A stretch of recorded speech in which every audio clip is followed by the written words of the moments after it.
Chapter 5. Belonging. It remained necessary to prove which side you were on, to show your loyalty to the black masses, the constant, crippling fear that I didn't belong somehow, that unless I dodged and hid and pretended to be something I wasn't, I would forever remain an outsider, with the rest of the world, black and white, always standing in judgment. Was that all that had brought me to Chicago, I wondered? The desire for such simple acceptance? Dreams from my father. At one point during his days as a community organizer, Barack Obama had a conversation with a fellow organizer about how terrifying young black males had become. This is a staple conversation in and around inner cities across the nation. Older blacks admitting that even they are afraid of this new cohort of young, fatherless black males that shoots and kills nihilistically. "You got to be afraid of somebody who just doesn't care," said Johnny, the organizer. But later, when Barack was alone in his apartment, he realized that he was not afraid. Wandering through Altgeld and other tough neighborhoods, my fears were always internal. The old fears of not belonging. The ache at the center of dreams from my father is this seemingly permanent ache of not belonging. From adolescence onward, Barack Obama pursues the elusive grail of belonging as if his legitimacy as a human being depends on it. It is clearly the ongoing drama that frames his life. And in this quest, unlike with his father, no disappointment in the reality of black life can break his heart. Does all this effort and sacrifice deliver him to belonging? Not quite. The post-60s black American identity is a pitiless taskmaster, and for marginal types like Obama, it makes the price of authenticity higher even than community organizing. To be a true black, a down brother or sister, a slight corruption is also called for. One must develop a little habit of self-betrayal. In his organizing work, Obama comes to know a black nationalist who argues with chilling certainty that race is destiny. It's about blood, Barack. Looking after your own, period. His name is Rafiq, and he stands for a street-hip black nationalism grounded in a blanket hatred of whites and a belief in race loyalty above all else. One would expect Barack Obama, of all people, to see straight through this relic of an ideology, and even to be offended by its clearly racist underpinnings. Instead, this enlightened and earnest young man, with an interracial background and an Ivy League education, begins to rationalize his way toward a tolerance of this backward and failed creed, even as he sees Rafiq as a gamer.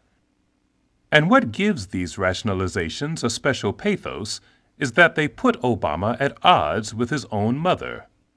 He confesses that it is painful to entertain a politics that indulges rage toward whites generally because it contradicted the morality my mother had taught me, not to mention his mother herself. What is this morality?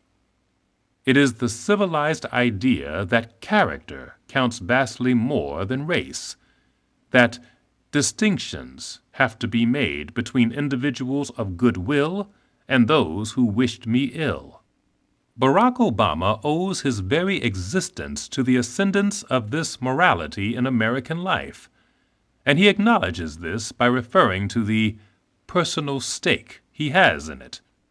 Still, in the very next sentence he says, "And yet perhaps it was a framework that blacks in this country could no longer afford." But a more relevant question is whether blacks can afford a black nationalism that tries to make a clannish blackness into an agent of transformation. What evidence suggests that this nationalism can lift blacks from the blight of the South Side to the level of, say, Barack Obama himself, a superbly educated man with unlimited opportunities in the American mainstream. Isn't it condescending not to use himself as a measure of black possibility? And did he lift himself up by following the strictures of black nationalism, by embracing his race as an agent of change? Or was it precisely his upbringing within the mainstream and far away from race ideologies that stood him so well? And why wouldn't a focus on mainstream success rather than on blackness be the best treatment for the ills he encounters on the South Side? If black pride is a quite reasonable and even important goal, doesn't black nationalism, with its dislike of whites, its suspicion of the American mainstream, its faith in blackness as a kind of magic, and its focus on self-respect apart from achievement, make genuine pride all but impossible?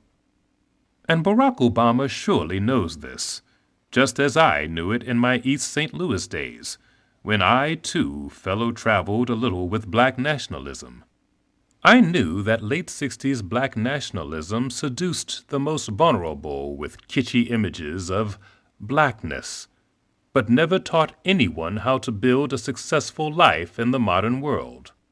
I knew that it was an ideology of avoidance that drew people downward into middling lives of petty scheming and gaming whites, like the life Rafiq fashions for himself in Obama's account.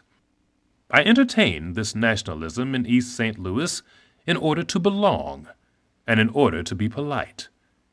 And yet my feet walked me to graduate school at night. I plodded forward in the real world because I knew that nationalism took you nowhere.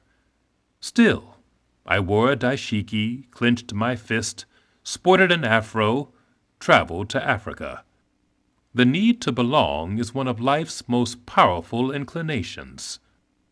The term for what I did in East St. Louis is gesture of identification, the act of going along with something that we may not entirely believe in to show our identification with our group and our militant disregard for mainstream society.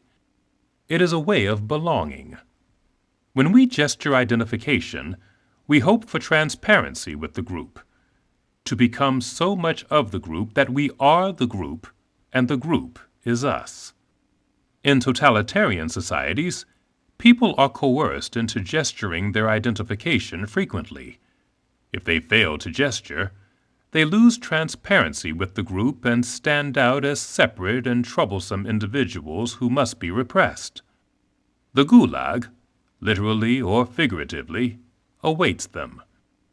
The post-60s black identity is essentially a totalitarian identity. It wants to be an activist identity. It wants black protest to be built into each black person's sense of self.